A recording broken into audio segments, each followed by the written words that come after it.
উত্তরবঙ্গের উপর ভীষণ রাগ। আরে বলো, এত রাগ কেন? এত উত্তরবঙ্গের প্রতি এত রাগ কেন? মুখ্যমন্ত্রী উত্তরবঙ্গের প্রতি এত ভোট রাগ পায় কেন? না। হ্যাঁ, এই প্রশ্নটাই ছিল যে উত্তরবঙ্গ বলছে আমার 100টা ক্লাব ওখানে এসছে, ওটা আগে কার্নিভাল আগে, উত্তরবঙ্গ পরে। আমি কালকে যাচ্ছি, সব ঠিক করে দেব। উনি এই 21 জন যে মারা গেছে সংখ্যা আরো বাড়বে, ফিরিয়ে দিতে পারবেন? কালকে গিয়ে ফিরিয়ে দিতে পারবেন? এই 12 জনের ফ্যামিলিকে ফিরিয়ে দিতে পেরেছেন? সবকিছু টাকাতে কিনতে চাই উনি, ক্ষতিপূরণ টাকাতে কিনতে চায়। এনডিআরএফ না থাকলে যে কয়েক হাজার মানুষকে সকাল থেকে এখনো পর্যন্ত রেস্কিউ হয়েছে ডিউ টু এনডিআরএফ, তো সেটা তাদের ডিউটি। আমি বলবো না এটা সেন্ট্রাল গভর্নমেন্টের ক্রেডিট বা বিজেপির ক্রেডিট, বলবো না, আমরা এরকম বলি না।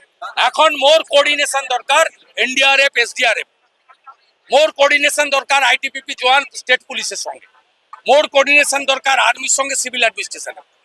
রাজ্য প্রশাসনের কি উত্তরবঙ্গে এন্টায়ার অ্যাডমিনিস্ট্রেশন কার্নিভালে যান না, ও তো এসে গেছে 4:30টায়। আপনি যান, Manoj Pant home secretary, disaster management secretary, relief secretary, finance secretary, DGP, ADG, law and order সব তো এখানে।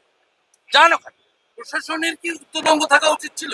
প্রশাসন আমলা রিয়াজও করার জন্য নট ফিল্ডে স্পেশালাইজড টিম কাজ করবে, যে এনডিআরএফ এসডিআরএফ এর মতো। এদের উচিত ওখানে গিয়ে কোঅর্ডিনেশনটা ঠিক করা, ও এই কাজটা স্পেশালাইজড লোকেরা এবং ব্যুরোক্রেসি করতে পারে, অন্য কেউ করতে পারে না। কলকাতা যেমন ব্যর্থ হলো, কলকাতায় যেমন ব্যর্থ হলো কর্পোরেশন, নাকি উত্তরবঙ্গ ব্যর্থ হলো? কলকাতা তো ভাই না, তোমাদের